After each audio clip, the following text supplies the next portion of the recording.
सूरदास जी महाराज नित्य पद रचना करके गायो करते और दर्शन के समय श्री गिरिराज जी में ऊपर श्रीनाथ जी के मंदिर में जाकर के सेवा कियो करते।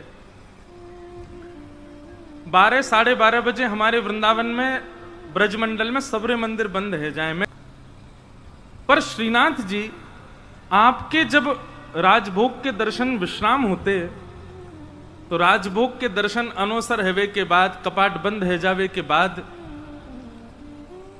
सब मंदिर से चलो जाते अपने अपने कक्षन में और ठाकुर जी खिड़की से निकल करके दौड़ के जाते सूरदास जी की कुटिया में। सूरदास जी को दिखाई तो देवे ना है, चुपचाप ठाकुर जी जाकर के बैठ जाते और कोने में विराजमान है करके थोड़ी पे हाथ धर के सूरदास जी को देखते ही रहते। बस सूरदास जी नए नए पद बना बना करके गायो करते, ठाकुर जी बैठ करके उनको श्रवण करते रहते। अच्छा एक बात बताऊं, पता तो सूरदास जी को भी है कि ठाकुर जी आते हैं। सूरदास जी नित्य पद गायो करते, ठाकुर जी बैठ के सुनो करते। सूरदास जी की कुटिया में नेत्र नहीं है सूरदास जी के और सूरदास जी बैठे बैठे गा रहे हैं और वहीं कोने में बैठ करके श्याम सुंदर थोड़ी से हाथ लगाए नेत्रन से नीर गिर रहे हैं और श्री सूरदास जी को श्रवण कर रहे हैं। श्री गिरिराज जी में ऊपर श्रीनाथ जी के मंदिर में जैसे ही 4:30 5 आज के समय के अनुसार जैसे ही घंटे घड़ियाल बजते मंदिर खुलवे को समय आता ठाकुर जी अपनी पीतांबरी को कस करके महाराज दौड़ के जाते गिरिराज जी पे और गिरिराज जी में जाकर के खिड़की के भीतर जाके सोई ठाकुर जी खड़े रह जाते। गुसाई जी ने कपाट खोल दिए, ठाकुर जी की सांस चल रही है, दौड़ के आए हैं। गुसाई जी कहें जय जय कैसे हाँप रहे हो? बोले नाय नाय मैं पौड़ गयो। पौड़ गयो मतलब सो गयो। मैं पौड़ गयो, वह पौड़े पौड़े मैंने ऐसो सपनों देखो मैं तो घबराए गयो। बोले कहा सपनों देखो? बोले मैंने ऐसा सपनों देखो, ये मधुमंगल श्रीदामा है कहाँ है? बोले हाँ। बोले इनने मेरो मुकुट पहन लियो, मेरी पीतांबरी पहन ली, मुंह को मंदिर से निकाल के खुद देवता बन के बैठ गए बहानों बना में। बंधुओं एक बात सुनना, ये जो श्रीनाथ जी का स्वरूप है ना ऐसे, ये एक ठाकुर जी नहीं है, ये श्यामा श्याम को मिलित स्वरूप है। जब रास विहार होवे तब श्री जी हमारी दोनों भुजा उठा करके नृत्य करें और रास विहार में ठाकुर जी दोनों भुजान को कटी पे धारण करके नृत्य करें। ये दोनों उनकी मुद्रा है। किशोरी जी ऐसे नृत्य उर्ध बाहु है कि नृत्य करें और ठाकुर जी कटी पे भुजा धारण करके नृत्य करें। नृत्य करते करते आज श्यामा श्याम इतने आनंदित है गए कि दोनों को चिन्मय स्वरूप एक दूसरे के समीप आयो और कटी पे धारण किए ठाकुर जी को बाम अंग किशोरी जी में और उर्ध बाहु करी भई श्री किशोरी जी को दायनो अंग ठाकुर जी में मिलित है गयो, प्रकट है गए श्रीनाथ जी। ये श्रीनाथ जी, तो ये जो उठी हुई भुजा है ना, ये श्री जी हमारी किशोरी जी। अद्भुत, यही मारे तो उनको नाम श्रीनाथ, श्री यानी राधा और राधा के जो नाथ वो श्रीनाथ। पर एक बात कहूं, ये अर्थ राजस्थान के लोग लगा रहे होंगे श्रीनाथ की राधा के नाथ, परम ब्रजवासी तो दूसरा अर्थ लगा में कहा, बोले श्री जी जाकी नाथ वो श्रीनाथ। ठाकुर जी पसीना पसीना है गए हांफने। गुसाई जी बोले जय जय कहा भयो, इतने परेशान क्या क्यों लग रहे हो? बोले मुंह बहुत बड़ो सपनों आयो और सपने में मैंने यूं देखी मधुमंगल सीतामा मेरो श्रृंगार करके मंदिर में बैठ गए। अरे ना जय जय ऐसी कोई बात ना है, सपनों आयो कोई बात ना है, आरती करें। तो श्रीनाथ जी को जो बाम अंग है ना वो श्री जी हैं। जब हम कपाट बंद कर दें, हम ठाकुर जी के आगे पर्दा कर दें, ये पर्दा बहुत जरूरी है। ठाकुर जी नहीं तो संकोच के कारण लीला ना करें, या हमारे कभी कभी ये घरन में कछु हो नहीं हो, ठाकुर जी के सामने पर्दा जरूर होना चाहिए, उनको एकांतिक भाव रहना चाहिए। तो जैसे ही गुसाई जी आरती करके बाहर गए, कपाट बंद गए, श्यामा श्याम दोनों बिलग गए। किशोरी जी बोली मैं सबरी सच्चाई बताऊंगी गुसाई जी को। बोले कहा बताओगी? बोले सब झूठ बोलो तुम सपने अपने के कि मधुमंगल श्री रामा मुझ पता तुम कहीं खिड़की तने करके जाओ कोई के पास और मुझ सब पता मैं गुसाई जी को बताऊंगी। ठाकुर जी चरण श्री जी मान जाओ मत बताइयो, तुम जो कहोगी सो करूंगो मत बताइयो। किशोरी जी बोली एक शर्त है। बोले तुम जो कहोगी सो करूंगा, तुम बताओ कहाँ करना है? श्री जी बोली कल ते मैं चलूंगी संग में तुम जहां जाओ मां मोकू लेके चलो। ठाकुर जी बोले जे ना है सके। बोले चो ना है सके? बोले आप बड़ी बड़ी करुणामयी हैं, बड़ी दयालु हैं, मैं तो जाऊं बा बेचारे लोग भक्तन ते मिल मिला के आ जाऊं, उनके बेचारे इनके दीन दुखन को देख करके सब कुछ दे दोगी उन्हें, या हमारे मैं आपको अकेले छोड़ के जाऊं यहीं पे, आप मत चलियो। श्री जी बोली तो ठीक है मैं गुसाई जी को बता रही हूं। ठाकुर जी बोले ना ले जाऊं तो ये गुसाई जी को बता देंगे, और गुसाई जी को पता चल गई तो गुसाई जी मेरो आनो जानो रुकवा देंगे। अगर नहीं ले जाऊंगा तो ये गुसाई जी को बता देंगी, और ले जाऊंगा तो ये सूरदास के दीन दुखन को देख करके बाबा कृपा कर आमेंगी।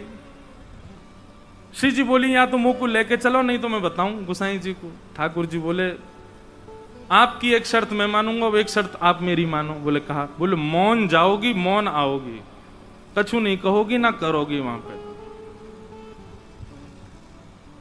श्री जी बोली ठीक है कछु ना करूंगी। ठाकुर जी बोले मुझे विश्वास ना है रो, आप पे मुझे भरोसा ही ना है, नेक बाहर जामेंगी देखते ही ऐसी पिघल जामे। बोले ना मैं बिल्कुल ऐसे रहूंगी आपकी जैसी, जैसी जाऊंगी वैसी आ जाऊंगी। ठाकुर जी बोले ठीक है। दूसरे दिन ठाकुर जी श्री जी को लेकर के गए। कैसे कैसी कृपा सूरदास पर। सूरदास जी की कुटिया में चुपचाप चोरन की भांति ठाकुर जी घुस गए और श्री जी घुस गए, और दोनों एक कोने में बैठे हैं थोड़ी पे हाथ धर के, और ठाकुर जी हाथ पाम जोड़ रहे हैं। वो रोइयो मत, भावुक मत होइयो, जे कछु गावे होगा तुम नेक में ही ऐसी है जाओगी, चुप रहो ना, मैं बैठ रही सुन रही हूं बस। सूरदास जी ने गानो प्रारंभ कियो, और जैसे ही गानो प्रारंभ कियो, आहा श्री जी के तो भाव नित्य सजल है गए।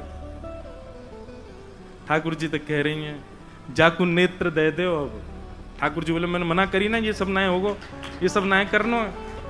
अच्छा अच्छा ठीक है कोई बात ना, गान दो। श्री जी समझ गई जे तो कृपा करेंगे ना, मोइये कछु करना पड़ेगा। सूरदास जी अपने भाव गा करके और तुरंत अपनी लठिया दौड़ करके उठ करके खड़े है गए और अपनी कुटिया से बाहर जाने लगे। ठाकुर जी बोले चलो श्री जी अब समय है गयो, हम भी मंदिर चलें, गुसाई जी अभी कपाट खोल देंगे, आरती होएगी, व्यवस्थित है नो पड़ेगो। श्री जी बोली अभी तो समय है, ये सूरदास बेचारो अकेलो जा रहा है आगे आगे, या कि पीछे पीछे चल के देखो तो सही जाएगो कहां। ठाकुर जी बोले मैं तुम तो पहले ही मना कर रहे हो, ये सब मत करियो। श्री जी बोली अब नेक देर की बात हो रही है, चल दो या कि संग। सूरदास जी आगे आगे चल रहे हैं, पीछे श्यामा श्याम दोनों निहारते हुए चल रहे हैं। तभी एक बहुत गहरो गड्ढो आया सामने। सूरदास जी जब गड्ढा की तरफ जाने लगे, जैसे ही जान लगे श्री जी बोली अरे अरे ये देखो गड्ढा में गिर जाएगो, अरे याकू जल्दी जाके रोको। ठाकुर जी कह रहे नहीं श्री जी बिल्कुल नहीं, वाकू गिरन दो, अपने आप संभलेगो, तुम बिल्कुल मत जाओ। अरे तुम कैसे हो बेचारो, गिरवे वार हो, वाकू लग जाएगी वाके। दोनों में ऐसी बात चल रही, इतने में सूरदास जी गिर गए गड्ढा में। ठाकुर जी बोले जल्दी चलो मंदिर खुलवे को समय है क्यों। श्री जी बोली पहले याकू बाहर निकालो, ये जब बाहर आ जाएगो तब जाऊंगी। ठाकुर जी बोले देखो मान जाओ। बोले ठीक है तुम अकेले चले जाओ, मैं तो ना जा रही, मैं तो याकू निकाल के जाऊंगी। अब श्री जी के बिना ठाकुर जी कैसे जाएं। ठाकुर जी बोले मैं तो पहले ही मना कर रहा हूं, मत चलो, मानो ना हो, मैं तो जानू ना आपकी बातन ने, ऐसी कृपा कर दें कोई पे भी। बोले कोई पे भी? सूरदास है। बोले मैं जानू, पर अब यहाँ पे अभी कृपा ना करनी, कछु दिना और याकू ऐसे ही रहने दो। श्री जी बोली ना है, मुंह पे ना है देखो जा रहो, अब ऐसा हो जाएगा या पे बिना कृपा किए गए तो श्रीनाथ जी के आधे नेत्रन में आंसू ही रहेंगे, श्री जी रुदन करती रहेंगी। बोले मैं सुख से विराजनो चाहूं, वाकई लिया पहले यहाँ पे कृपा करके चलो। श्री जी ने अपनी चुनरी दी और ठाकुर जी ने अपनी कारी कमरी वहां में बांध दी, और ऊपर से ठाकुर जी वह गड्ढा में चिल्ला के करें बाबा बाबा शब्द सुनते ही सूरदास जी के तो रोंगटे खड़े है गए। बोले जे कौन बोल रहा है? अरे कौन है भैया? अरे बाबा मैं हूं, यहीं पास के गांव का हूं, गोपाल। बोले अच्छा भैया कहा कह रहे हो? बोले आप गिर गए हो, मैं आपकी मदद कर दूं, बाहर आ जाओ। सूरदास जी बोले कैसे आऊंगा बाहर भैया, मैं तो बहुत गहरो गिर गए हो। ठाकुर जी बोले मैंने अपनो पटका डाल दियो बाबा, बाकू पकड़ लियो, पकड़ के ऊपर आ जाओ। सूरदास जी ढूंढने लगे, तभी हाथ में पटका आयो। सूरदास जी ने जैसे ही वो पटका पकड़ो, कारी कमरी पकड़ी और ऊपर चढ़ने लगे, तो नासिका के पास जाते वह कारी कमरी में थे ठाकुर जी के श्री अंग की सुगंध, जो आज सुबेरे सुबेरे श्रृंगार के दर्शन में श्रीनाथ जी में जो इत्र प्राप्त भयो, वह की सुगंधी और कारी कमरी की सुगंधी एक सी है। सूरदास जी बोले जे सुगंधी तो सुबह सुबह गुसाई जी ने दही मोए श्रृंगार के बाद, यह पटका में तो कैसे आ रही है? सूरदास जी के मन में संशय नहीं आया कि कोई और होगा, तुरंत विश्वास प्रकट हो गया श्याम सुंदर ही है। और मानो कमर कसले ही हो, बोले आज सूरदास छोड़ना ना है इनको, बड़ी मुश्किल से आए हैं, आज तो पकड़ना है। ऊपर आने लगे सूरदास। यहां ठाकुर जी श्री जी की चुनरी ते कारी कमरी बंदी भई है, और ठाकुर जी श्री जी की चुनरी पकड़ के खड़े हैं, और ठाकुर जी की कमर पकड़ के श्री जी खींच रही हैं पीछे, और सूरदास बाहर आ रहे हैं। कैसी छवि! कोई चित्रकार हो तो बना ली हो भैया। सूरदास ऊपर चढ़ रहा है, कारी कमरी पकड़ रखी है, और गुलाबी चुनरी ठाकुर जी ने पकड़ रखी है, खींच रहे हैं, और ठाकुर जी को श्री जी खींच रही हैं। कैसी कृपा सूरदास पर! सूरदास जी जैसे जैसे बाहर आ रहे हैं, नेत्रन में आंसू आ रहे हैं, लेकिन पी रहे हैं। बोले आज भावुक ना होनो, आज तो चतुराई दिखानी है। और जैसे ही महाराज सूरदास जी निकल के बाहर आए, जानबूझ के सूरदास जी ने ऐसा नाटक किया कि मानो गिर गए हों, और जोड़ते आगे की तरफ गिरवे को भय। ठाकुर जी तो पीछे हट गए, श्री जी वहीं रह गई, जो श्री जी के चरणन में जाके गिरे, सोई चरण पकड़ लिए सूरदास जी ने। अब सूरदास जी के हाथ में जैसे ही श्री जी के चरण आए, ठाकुर जी ने श्री जी को हाथ पकड़ो, जोड़ते बोले पीछे हटो। अब पीछे श्री जी हटी तो श्री जी के पावन को नूपुर सूरदास जी के हाथ में रह गए। सूरदास जी ने चुपचाप छुपाए के यहीं धल लियो। ठाकुर जी बोले श्री जी जल्दी चलो, मंदिर खुले बारो, गुसाई जी अभी मंदिर खोल देंगे। श्री जी चलन लगी तो बोली जय जय, मेरे एक नूपुर की ध्वनि ना आ रही, कहीं गिर को दिखे। ठाकुर जी बोले दूसरा दिलवाए दूंगा, अब चलो जल्दी। श्री जी बोली ना, मुंह को तो वही चाहिए। ठाकुर जी बोले यही मारे ना लेके आ रहा हूं आपको।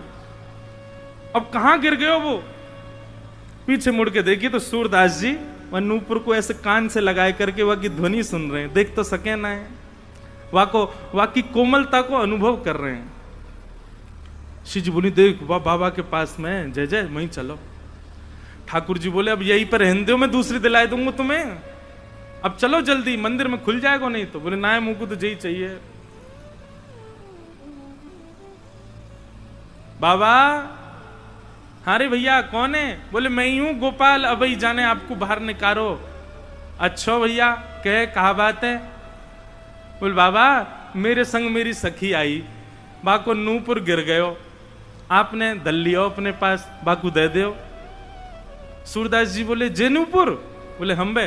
बोले जे तो वाको है जो मेरे मुंह को निकारवे आयो का। बोले बाबा मैं वही तो हूं। बोले मोहे का पता भैया तू वही है, मुंह दिखाई तो देवे ना है। अरे बाबा मान जा जे हमारो ही नूपुर है। बोले अच्छा तेरी सखी के पास एक नूपुर होगा, एक नूपुर तो मेरे पास है। सखी ने आगे आए करके अपने दूसरे पाम के नूपुर की पहचान मुंह को कराए दे, मैं छू करके देख लूंगा कि हाँ जो वही नूपुर है तो दूसरे पाम में पहनाए दूंगा, और नहीं तो भैया मैंने कहीं तोय दे दियो और असली या को हकदार आयो और बाने आके मुंह से कही तो मैं तो बड़ी विडंबना में फंस जाऊंगा, मुझे तो पता ना है असली कौन है। ठाकुर जी बोले श्री जी जे बहुत चतुराई कर रहा है, या को पता चल गई है कि आप ही श्री जी हो और जे दूसरा पाम पकड़ लेगो आपको। श्री जी बोली पकड़े तो पकड़न दो, लेकिन आज ये नूपुर लेके ही जाऊंगी। वो नूपुर के प्रति आसक्ति थोड़ी हमारी श्यामा जी की, उनकी तो जब से दृष्टि में आ गए सूरदास जी तब से बस यही चिंता है श्री जी को कि आप कृपा कैसे करूं मैं। श्री जी आगे बढ़ने लगी, ठाकुर जी पाम पूछो, तुम्हारे पाम पूछो या के पास मत जाओ, पकड़ लेगो। श्री जी चलते जा रही हैं। लो बाबा दूसरे पाम के नूपुर की पहचान कर लियो।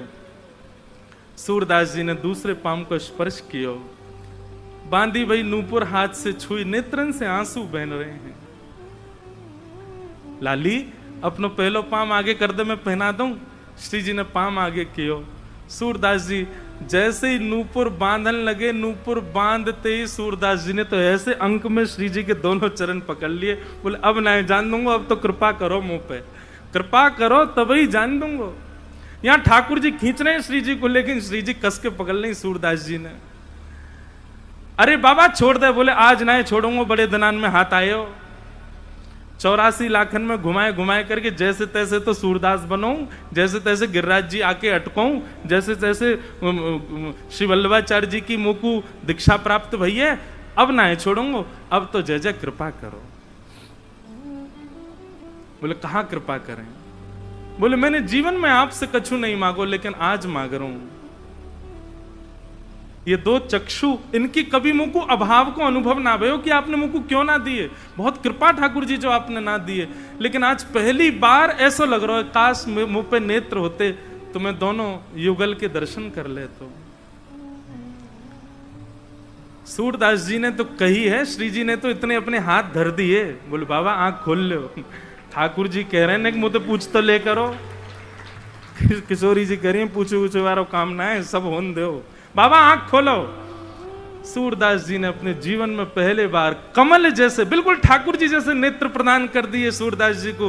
जैसे ही नेत्र खोल करके देखो, आहा नव दुल्हे ब्रजराज सांवरो, दुल्हन राधा गोरी, बसो मोरे नैनन में यह जोरी, बसो मोरे नैनन में यह जोरी। यही गिरिराज जी की तलहटी में दोनों युगल खड़े हैं, एक दूसरे के गले में गलवैयां डाले और सूरदास जी दर्शन कर रहे हैं। सूरदास जी पे बड़ो अनुग्रह किया ठाकुर जी ने, और अनुग्रह करवे के बाद दोनों उनके खूब रज रज के दर्शन किए। सूरदास जी दोनों जैसी जान लगे। सूरदास जी बोले जय जय अब एक कृपा करो।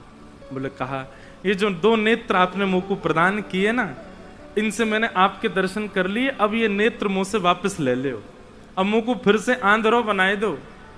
क्यों? बोले अब आप दो बस गए, बस आप दो मेरे चित्त में विराजे रहो, बाकी अब संसार में मुंह को कोई और को नहीं देखना, फिर से मुंह को अंधो कर दो। बोलो भक्त वत्सल भगवान की।